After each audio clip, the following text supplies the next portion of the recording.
Good morning or evening. I don't know where you're watching from. Here in Wales, in the UK, it is 10:30 a.m. and this morning I've given myself the laborious yet rather satisfying job of unraveling all of my camo sheet, fairy lights and special flower bunting that was on the roof of my camper van, but I took it down ready to be sold, and then I can use my fairy lights and things again. And this is what we're dealing with. I wound them all into each other, so this is like, yeah, everything is just completely bound into each other. Nice pom-pom bunting. So I'm going to sit here and unwind them for the next half an hour, however long it takes, and just chat, mental health, mind, spiritual, yum stuff. So I invite you to join me and unwind your mind as I unwind these ropes. And there'll be Luna to keep us company, and Summer. Hi, Summer. Let's unwind.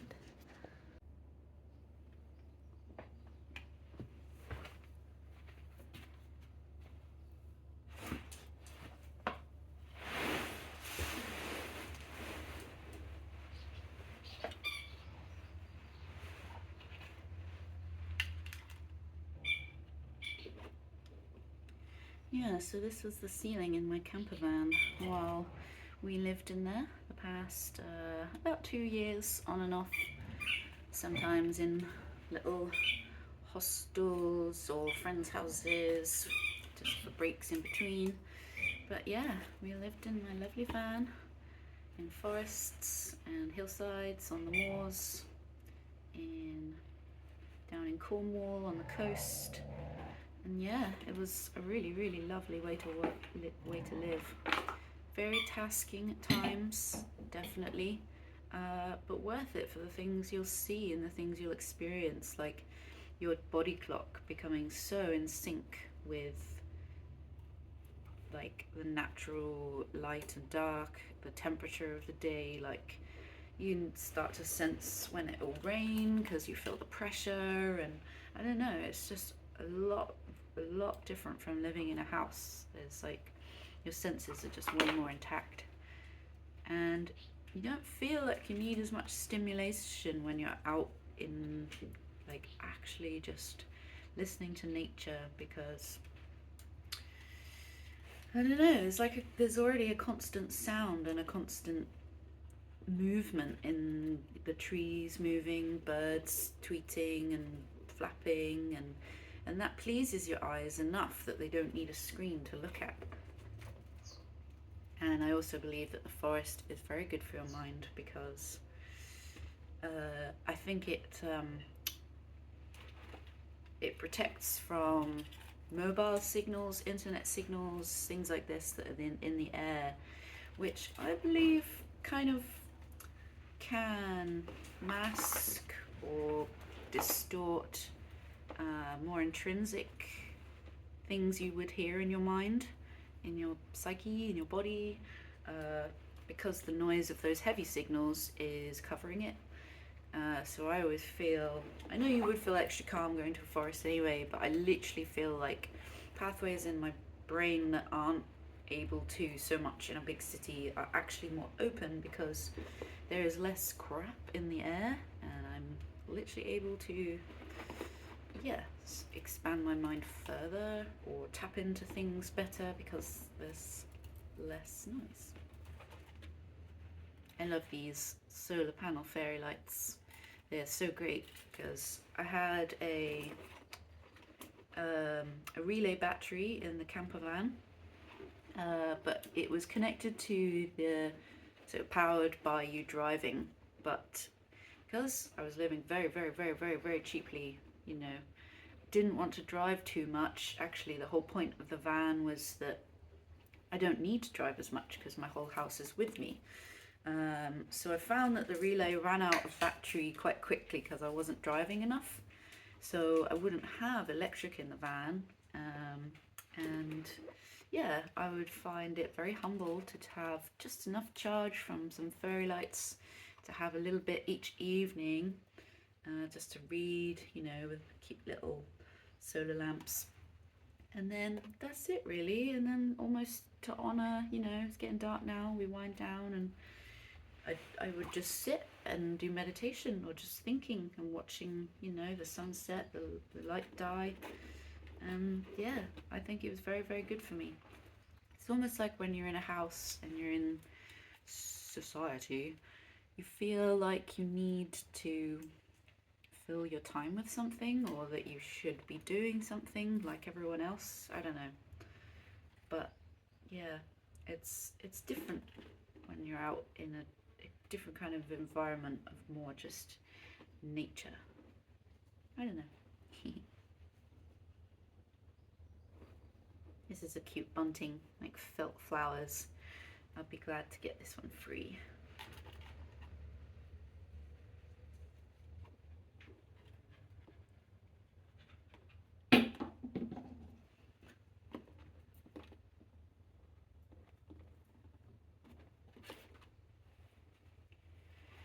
The mind is a strange one. It's like how when sheep walk in a field or on the moors, they'll start to walk more and more in a certain pathway, squashing down the grass, and then it actually becomes a little dirt track that they follow more and more. And the more they do this, the more that track sinks in, and the more locked in they get to walking that path and straying less from that path, even though that path was just all the same grass originally, but it's now been stomped in. And the patterns of the mind almost work in the same way, that you create a pathway for a first time, and then quite quickly your brain will go to the same pathway if it's given a choice again. It's very habitual, the brain, the mind, and it likes to repeat things if it found that it worked or it enjoyed them, or maybe even not. It just forms those patterns and it'll keep doing them. So the idea of meditation is we're stepping back, stepping off those pathways, kind of just off to the side, to observe all the pathways that we've created. And in simply stepping back from those pathways, we're allowing that grass to reseed and to grow, and those pathways become a little less established.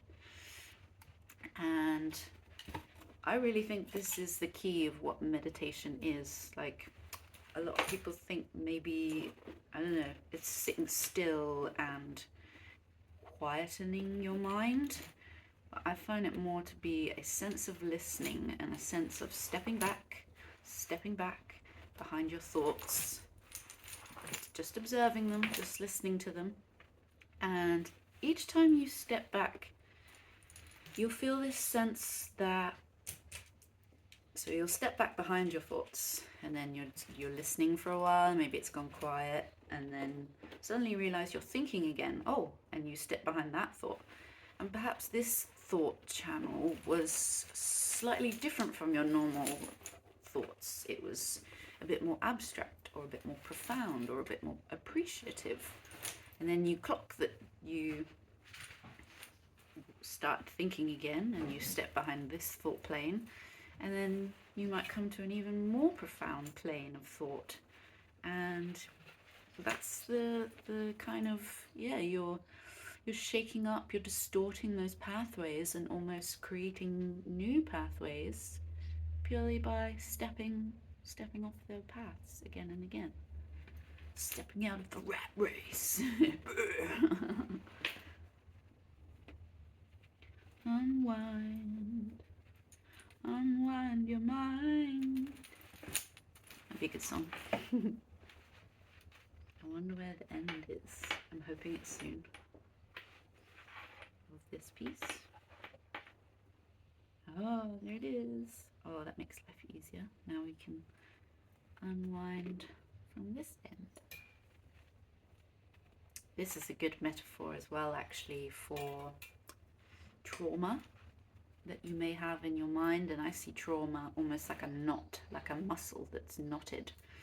And you know, like if you pull a muscle in your knot in your back, or you have a knot in your back and you don't unwind it, you don't loosen it, then that knot can form other knots and problems off that one little thing, that just kind of snowball effects to create more and more problems.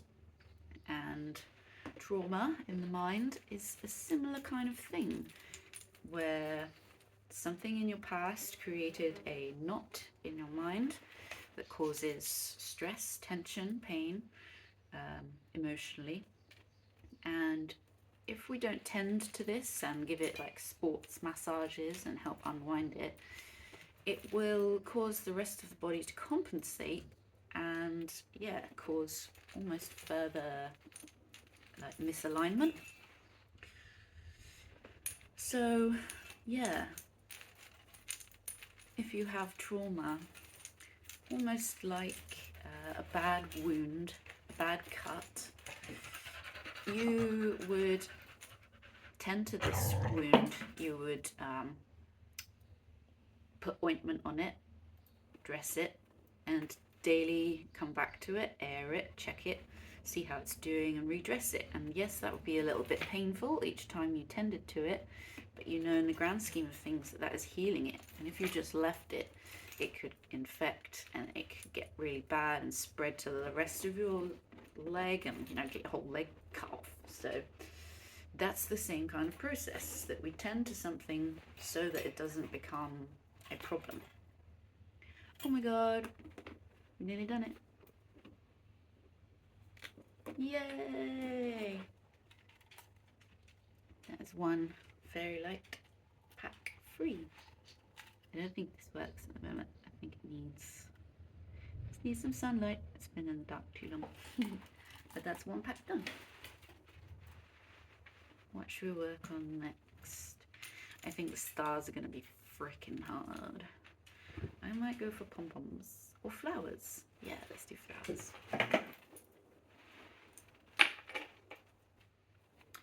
And problems in our mind, traumas, or just some reflection of ourselves that we don't want to deal with. When we avert from it and when we don't look at it, it can seem very daunting, like it's going to be really painful. We can feel the edges of it washing against us now, and that is super painful. And although that it's true that it's going to be painful in facing it, when you actually okay and sit down with it, it's smaller than you think, and you take it in bite-sized little chunks, and it might not all be at once, you know, it might be 20 minutes one evening, 20 minutes another, a break for a week, and then working on it again. But it's doable when you work at it, when you really come down to it. And you'll be surprised afterwards, once you start healing out of this thing that you've maybe been hiding from for years, it can be. And when you actually start using practical CBT and sitting down to heal it, it is something manageable, even though it's crazy and it's a demon and it's this shadow that you can't pin down. When you just start puzzle piecing logical, rational things around it and being kind to yourself. Like, I like to think of it like with mental health. You can imagine yourself, say, like little you, say 7 years old, something like that, like sweet little you at that age, like doing something cute, maybe out at a day that you really enjoyed. And then you imagine going to that little you and saying, you know, some of the hurtful comments we say to ourselves with bad mental health.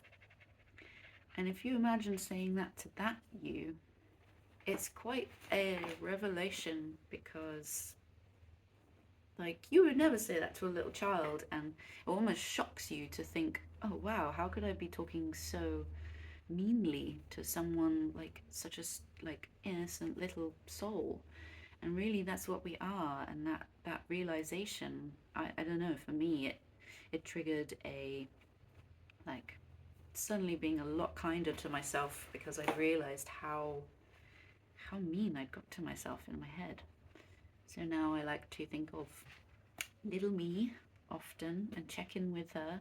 You know, it's like if you've got a problem, say you're freaking out about an exam or a relationship or a challenge that you have to face, and you're saying all these, I'm not good enough and I just don't think I'll.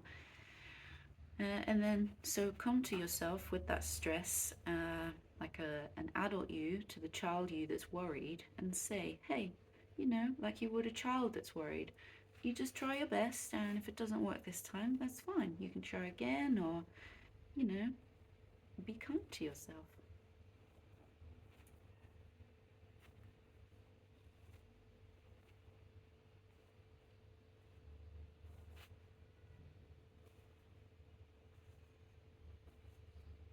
Yay!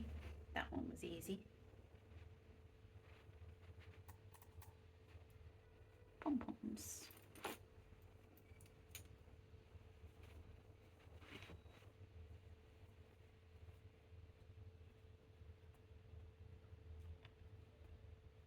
Hi, Summer. Hi, Luna. Hi, puppies.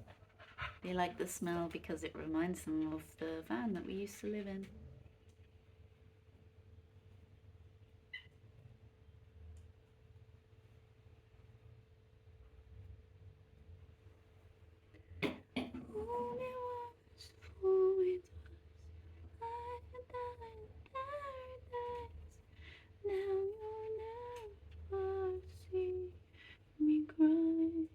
There's just no time to die. No time to die. No time to die.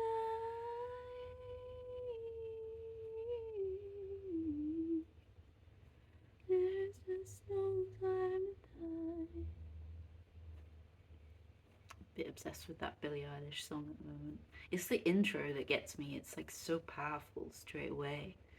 Du, du, du, du, du, du, du.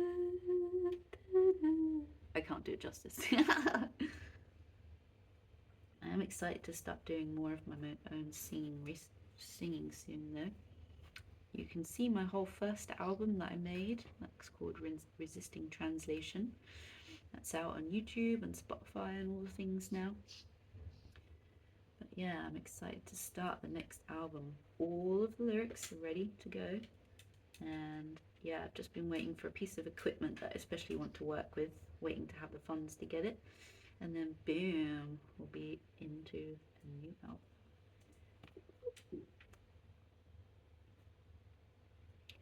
And I was reading up about, so if you deal with anxiety, that's your, is it sympathetic nervous system reacting, which gives you that fight or flight instinct, makes you get heart palpitations, can't eat, like sweating, raised breathing, faster breathing. And I was looking at what the opposite is, and I think it's called the parasympathetic nervous system. And it's basically the one where you're calm, you're digesting happily, your heart rate's at rest. And I wanted to find out things that promote this, because I get way too stuck in the fight or flight. Like, it's got terrible, I've got like agoraphobia to some extent, like can't go outside a lot of the time, can't go to the shops, can't, yeah. I'm just dealing with traumas, and they're just triggering me endlessly into fight or flight, like just like shivering, like my jaw will start quivering because of the adrenaline it makes you release.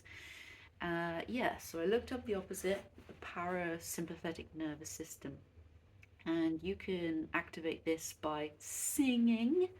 I couldn't believe it. I was so happy because I love to do that anyway, because it's actually using a place in your throat that stimulates that nervous system, the good relaxed one. So that's wonderful. And also spending time with dogs, animals, petting animals, literally brings you into that calm state. Yoga, breathing exercises. So it really is just like, yeah, keeping in check all of the nice things, like nice smells. I love been using my oils and sage a lot recently, just to bring in that really like peaceful, yeah. So you can really consciously help to bring your nervous system and your like general state into the kind of way that you want it to be, because this world is fast and crazy and it can make us feel very stressed. So we gotta look after ourselves, haven't we, Summer? Ah, this one's got my magpie wing on it, feather. I'm smelling the magpie.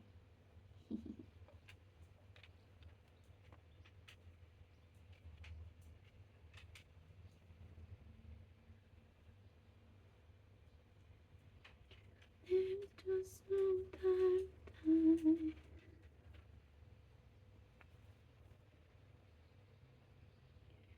We let it burn.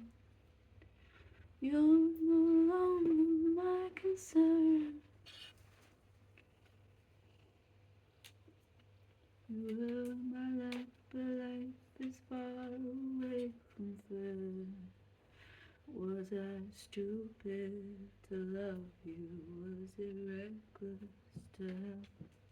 Was it obvious to everybody else that I've fallen for a lie?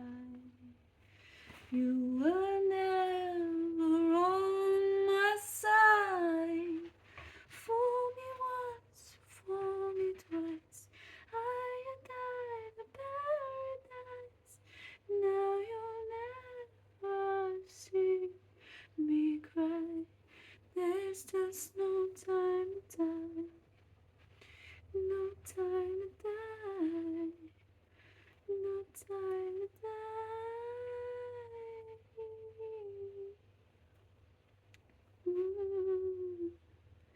Definitely need to work on my high notes. I definitely sing down low under the sea better than my high notes. And that's my natural range, that's cool. But I think I can get those high notes. It's more of a psychological concept of taking away the tension, like almost like the cringe that you want to do when you go up to those high notes that feel strained. But actually, it's about completely relaxing and just letting rip. That's where you'll find it. But it's a weird kind of like unknown kind of like you got to take a chance to get there, and you might crack or go a bit out of note, but you got to try it to get there. It's confidence building as well. That's a staple because I stapled this camo sheet into the ceiling. This is legit a proper army cadet camo, like used on like when they go out. I don't know the lingo, but my friend was in the army, and this was literally when he was in the squad, or whatever you call it. I did first think about using it to like drape over the van when we were in forests to super hide us while we lived there. I never found it that necessary. We never had a problem, never got moved on. I think the most we had was one night where we did stay in a city, so it was kind of my own fault, and a drunk or intoxicated woman trying to break into the van while I'm in it sleeping, trying to break into it to find, like, you know, they get like handbags in the passenger's seat or something and get a bit of cash. And she's trying to break in, and I literally like bang on the door like, love, I'm in here, can you go away? And so yeah, that was a bit annoying. And then she was like, oh, you shouldn't be in there, I'm gonna call the police on you. And I was like, what, you who are breaking into my car and other cars around me, or trying to, is gonna call the police on me? And then I just hopped into the driver's seat and dried off because she wasn't with me and slept somewhere else.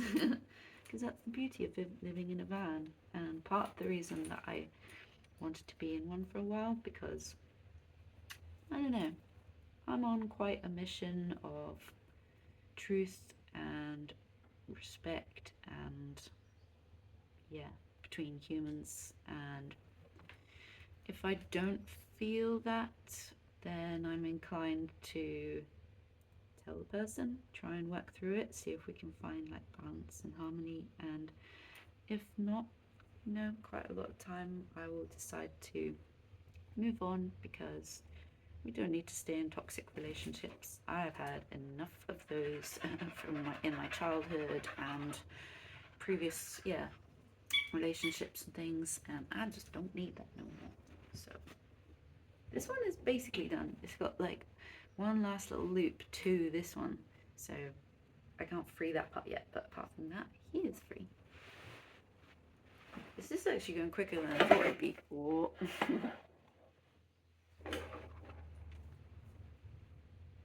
Hope it's annoying me. Can I undo the stream? Oh, it's going to be this one next then.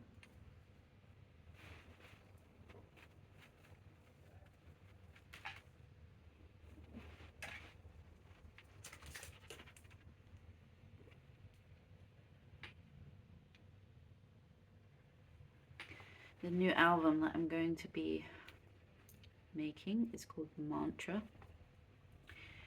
The first album, Resisting Translation, was kind of like getting the anger out, getting the pain out, getting the sadness out, getting it all out on the table, being honest.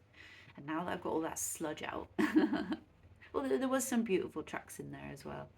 But yeah, that's what that album felt like getting stuff out. And now this new one, Mantra, I have the lyrics all written, ready to go. And this one is really about consciously appreciating what is good and what I want to achieve and what I want to work towards, and creating mantra within that, within songs, because that's perfect. You know, a mantra is something you want to revolve, repeat, go round and round on, and we love that within songs. Like, we love to sing a song again and again. So I want to make this very positive, very appreciative, and strength of self and self-love, and I'm excited for this one, because the other one as well, as beautiful as it was so touching on a place of, you know, like deep emotionalness in that I almost couldn't always sing it like it, because you want to feel what you were feeling when you wrote the song, when you sing your song, for it to have real emotion in it every time. But if it's a sad song, if it takes you, say, to a dark place, you know, maybe you don't always want to go back to that place, and you don't want to relive it. Like, you've got it out, and it's out there now. Like, I don't know if I could ever be a proper, well, I wouldn't want to do it like a corporate, you know, like a label takes an artist on tour and they're doing like show after show in each country every night, and they don't even get to see the country they're in, and working themselves crazy. And I don't know, I think if I became big, I'd like be my own what do you call it, like book my own tours, book my own shows, and be like, hey, can I use your concert hall and do a show in this country? And because then I could do it at my own pace and actually enjoy each country, and like go out and see people and places and experience it. We're always trying to monetize our life. Since the Industrial Revolution, it's become so corporate.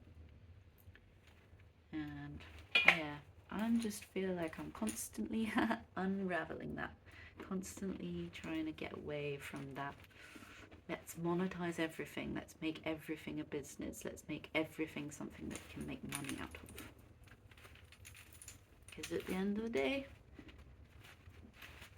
are you gonna be happy sat there with a big pile of cash? Really? I know it can bring fun things to play with and nice housing and chance for travel, but I don't know. We can achieve those things in other ways, through workaways, and I don't know. This is something to think about.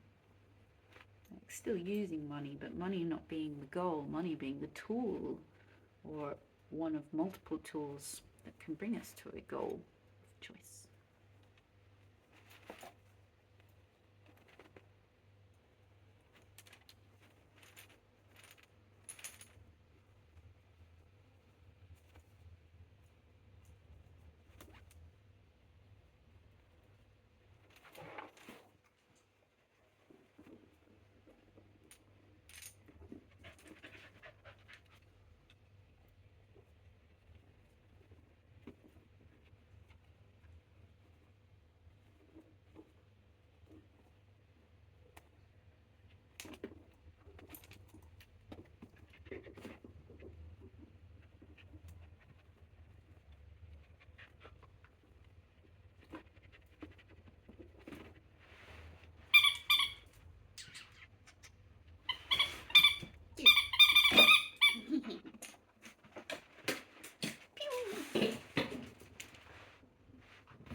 You were my life, but life is far away from fair.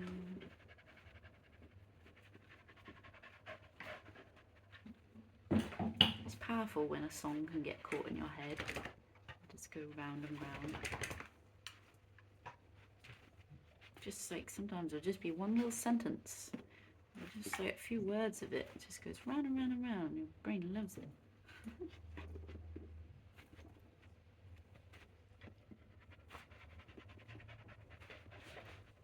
I kind of see the brain like a sponge. Like it just loves to soak up like pretty much anything it can get, whether it's positive or negative. And like anything you give it, it'll give you like, ooh, you could have it this way or that, like variations and things that are relative to it. So it kind of is like whatever you consciously direct your brain to, then it will find things like it and roll with what you give it. So you want to consciously get like self-love and like constructive like enjoyment and happiness, and consciously get those things in there to help it roll with that kind of mindset normally. Can we get this one out now? Yeah.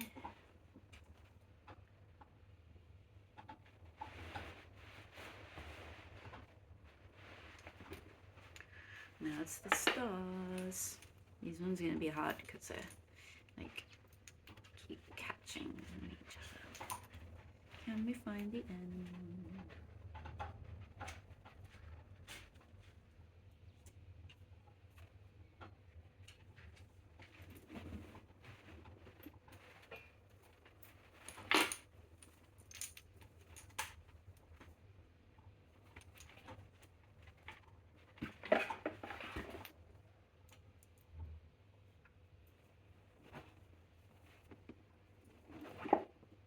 Sometimes life is searching in the dark until you find a waypoint.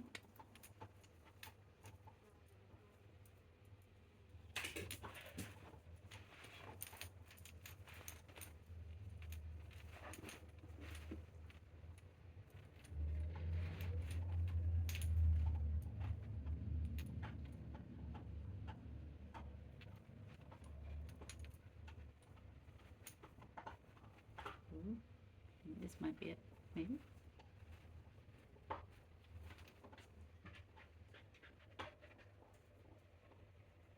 You get so tangled.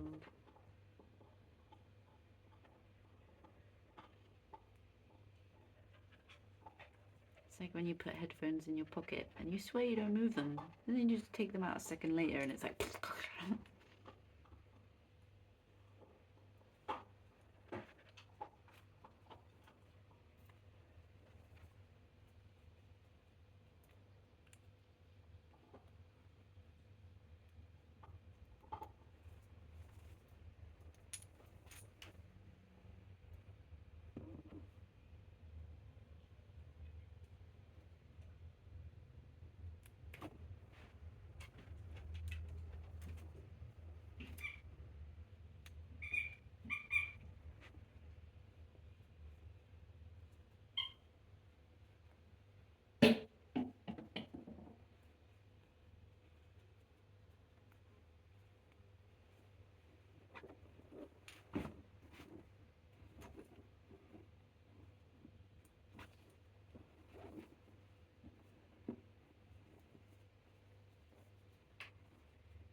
Sometimes we can start something or look at something and it seems like there is no solution. It is just scrambled.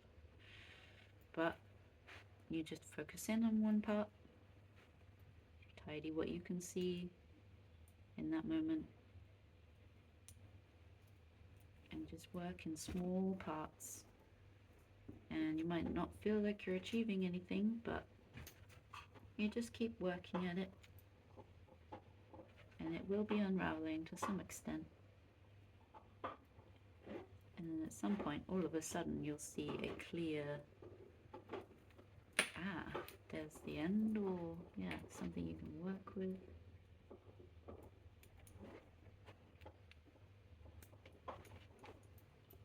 I found the end. Wonderful. Here we go.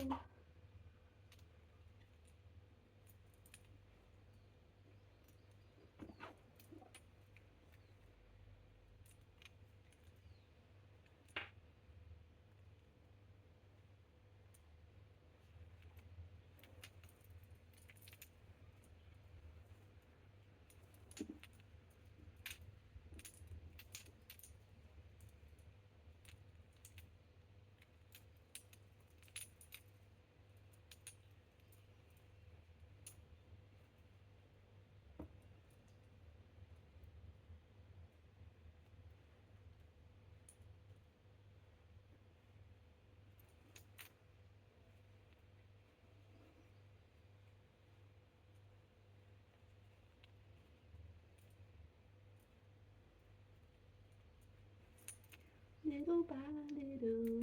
What is that song? But yeah, little by little.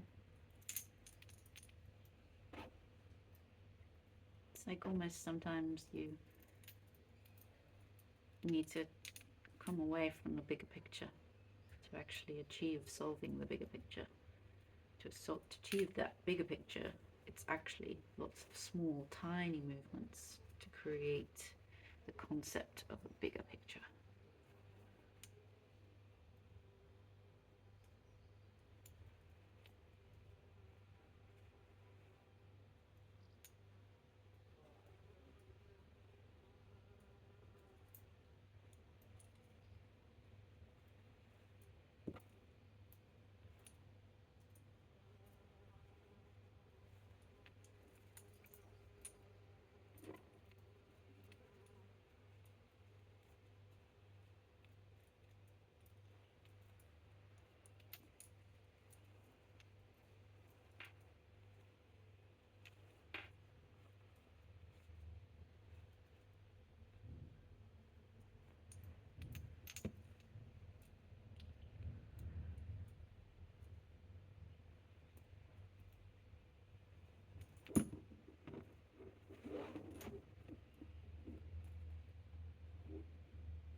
God, you're so clingy, stars. You're so clingy.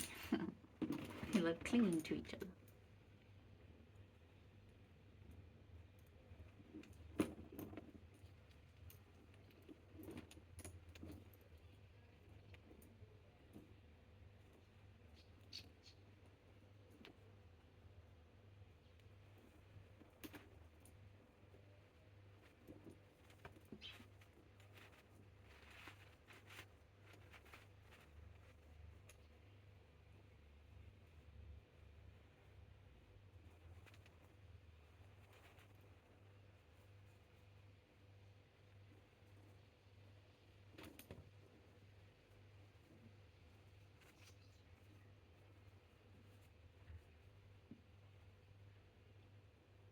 I really love stars. It's one of my favorite things to draw at the moment. Just drawing stars and stars and stars and stars. I love to see like the formation of pattern of a collective of things, if that makes sense. So like, yeah, how it's like right now these stars, the way their pattern is formed, there's like a big dense collection of them here, and then they come out more sparse, and I love seeing that kind of like, oh no, I lost where I was.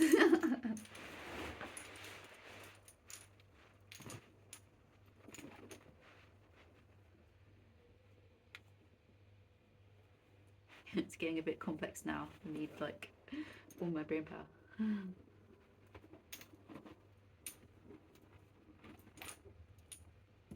Oh, I think we're getting close though. We're getting close.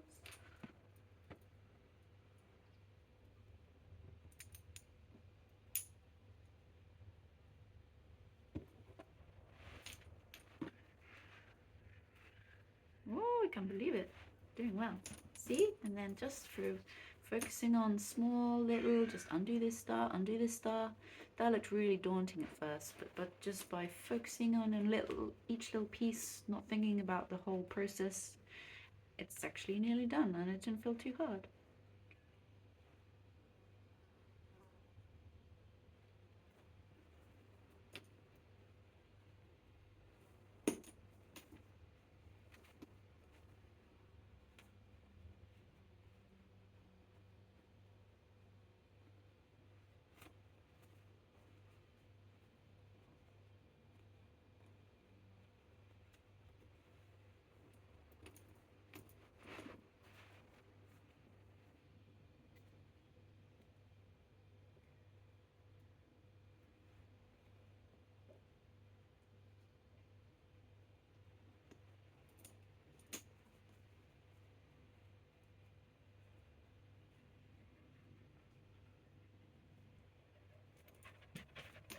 Hi, baby tree. Too busy. I got balls to go catch. Flies to kill.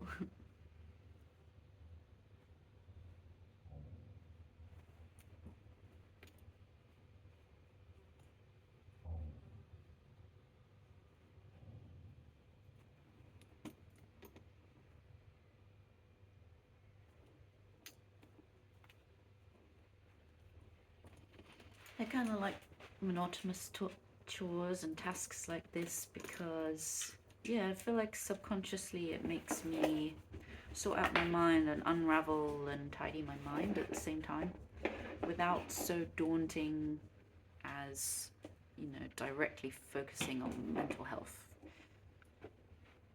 You just do it like subconsciously while your hands are busy with something.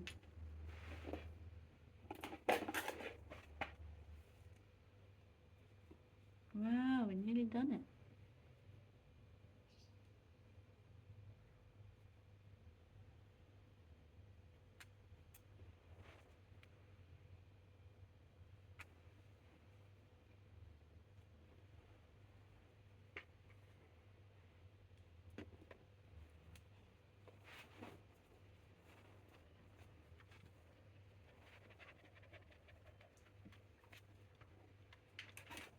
Oh my god. I did it! I did it! Yay! We are all done.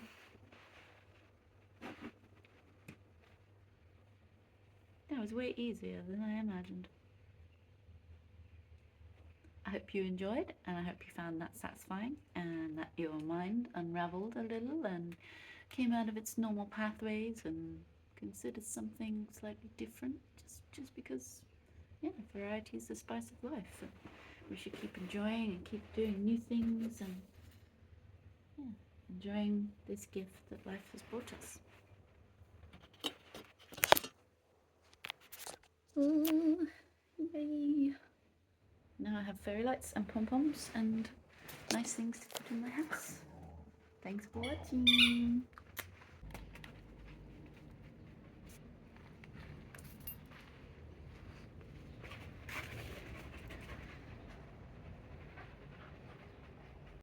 Now we have a nice, what do you call it, fly curtain, because they were getting annoying, and this is actually really cozy.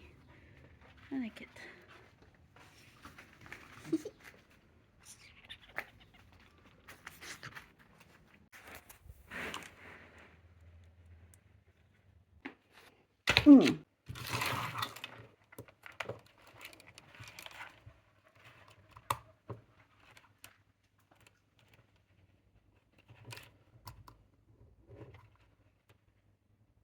No.